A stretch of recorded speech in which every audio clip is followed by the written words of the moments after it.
Proper judgment is seen as a manifestation of divine will in ancient Jewish thought. Such a divine characteristic emerges through the events that take place in Genesis chapter 3. Likewise, the concept of the Spirit of God and its relationship to human beings has its precedent in Eden. The breath that God breathes into dust of the ground to create Adam is the first reference of many concerning this special relationship. In the book of Job, chapter 34, verse 14, it says, "If he should take back his spirit to himself, and gather to himself his breath, all flesh would perish together, and all mortals return to dust." The divine breath of God is something belonging entirely to God. As such, it can be bestowed upon mortal humans just as readily as it can be taken away. Ecclesiastes 3:19 reads, "For the fate of humans and the fate of animals is the same. As one dies, so dies the other. They all have the same breath, and humans have no advantage over the animals, for all is vanity. All go to one place, all are from the dust, and all turn to dust again." As superior as humans may regard themselves to animals, death is the common lot of all living things, and all must go to their eternal homes. Ecclesiastes 12:5 alludes to the impermanence of all worldly things, saying, "The silver cord is snapped, and the golden bowl is broken, and the pitcher is broken at the fountain, and the wheel broken at the cistern, and the dust returns to the earth as it was, and the breath returns to God who gave it." Psalm 104:29 reads, "When you hide your face, they are dismayed. When you take away their breath, they die and return to their dust. When you send forth your spirit, they are created, and you renew the face of the ground." As God withdraws his breath, death and decay are the result. Conversely, rebirth and renewal occur when God imbues creation with his spirit. The Old Testament speaks of the phenomenon of life in concrete terms, as it refers to the breath of the living, which is a very tangible indication of life. But this breath is also associated with the more mysterious of divine manifestations, such as the function of prophecy or direct communication with God. We find in the book of Numbers 11:25 God granting the gift of prophecy, as it says, "Then the Lord came down in the cloud and spoke to Moses, and took some of the spirit that was on him and put it on 70 elders. And when the spirit rested upon them, they prophesied." In 2 Samuel 23:2, we find King David saying, "The Spirit of the Lord speaks through me, his word is upon my tongue."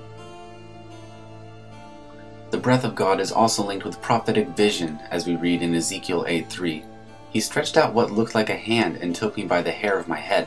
The Spirit lifted me up between earth and heaven, and visions of God he took me to Jerusalem, to the entrance of the north gate of the inner court, where the idol that provokes to jealousy stood." The events of Genesis 2 and 3 give rise to a world of animosities and strife, but the realm of the divine is still present within it. Adam and Eve become capable of a divine wisdom in gaining knowledge of Tob and Ra, and they and their descendants retain the God-given gift of life, albeit in a limited way. Mortality is an inescapable fact of existence, and the story does not pretend otherwise. However, concerning the source of immortality, the tree of life, there are references to it outside of Genesis. These references appear exclusively in the book of Proverbs. "The fruit of the righteous is a tree of life, but violence takes lives away. Hope deferred makes the heart sick, but a desire fulfilled is a tree of life. A gentle tongue is a tree of life, but perverseness in it breaks the spirit." We find the symbol of the tree of life associated with righteousness, a craving satisfied, and mindfulness in speech. Through these postures, mankind is in a sense able to recreate the life that was enjoyed within the garden. The fruits of paradise can still be experienced granted an effort on one's part to produce them. It should be noted that ideas about the blessedness of mankind's original state are not uncommon in Jewish tradition. As much as the event of the fall has been emphasized throughout history, the fact that they had not yet sinned is not the only significant feature of pre-fallen Adam and Eve. In the vision of the divine judge, Psalm 82 reads, "I say you are gods, children of the Most High, all of you. Nevertheless, you shall die like mortals," or Adam, "and fall like any prince." And in Ezekiel 28, we read, "You are the model of perfection, full of wisdom and perfect in beauty. You were in Eden, the garden of God." Then in verse 15, you were blameless in your ways from the day you were created till wickedness was found in you. In these verses, Ezekiel prophesies the downfall of King Tyre, and the parallel to Adam is clear. The life enjoyed within the garden is something to be revered and not unrealistically sought after. The myth of Eden suggests a more pure and sanctified state of being that was once enjoyed before our time. For Dr. Francis Landy of Sussex University, one of the earliest commentaries on the story of the Garden of Eden is the Song of Songs. Also known as the Song of Solomon or Canticles, the Song of Songs is a sequence of lyric poems celebrating human love. By at least the 1st century, it came to be viewed as an allegory of God's love for the children of Israel. Dr. Landy writes, "The song transforms the images and motifs of the story of the Garden of Eden so that it can be seen as a commentary on it, as a participant in a debate whose subject is the emergence of culture from nature. Each of the texts, moreover, has secret correspondences with the other. The narrative of the loss of Eden anticipates its survival in the union of man and woman, while in the Song of Songs, love is protected from society and returns to origins." The garden in the Song of Songs is a garden of love, one full of delights that are embodied in the object of the beloved. Chapter 4 says, "How sweet is your love, my sister, my bride! How much better is your love than wine, and the fragrance of your oils than any spice! Your lips distill nectar, my bride. Honey and milk are under your tongue. The scent of your garments is like the scent of Lebanon. A locked garden is my sister, my bride, a garden locked, a fountain sealed.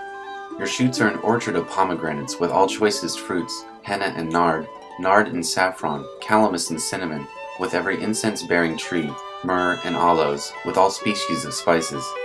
A fountain of gardens, a well of living waters, flowing from Lebanon." Then the object of the beloved responds to her lover.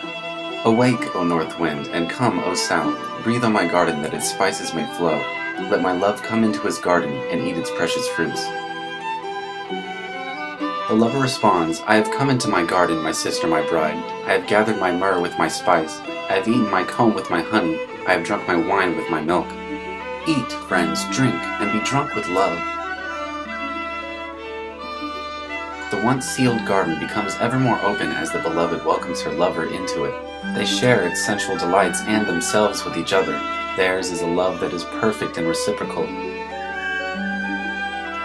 "My beloved went down to his garden, to the beds of spices, to feed in the gardens and to cull the lilies.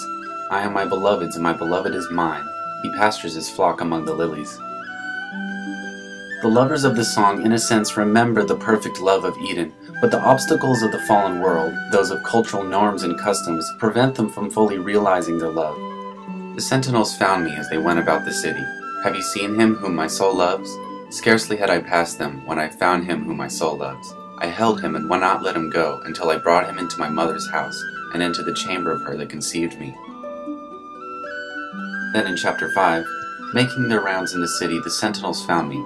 They beat me, they wounded me, they took away my mantle, those sentinels of the walls. I adjure you, O daughters of Jerusalem, if you find my beloved, tell him this, I am faint with love." In order to recover the perfect union of man and woman that was first consummated in Eden, the lovers must deal with the oftentimes oppressive social organizations and codes of conduct that come with the fallen world. As the Song of Songs sees it, paradise can be found through the expression of love, but love is fated to endure within and around the trappings of human civilization, for that is the world we find ourselves in.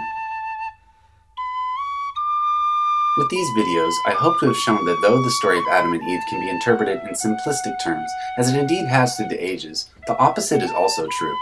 There's enough material here to come up with any number of interpretations. Once one chooses to engage with this story, its subtle complexity and rich symbolism becomes apparent. As an examination of the human condition, the story of the Garden of Eden is extremely comprehensive. It's no surprise that the story was meant to open dialogue, to ask questions, and to give us the chance to learn about ourselves.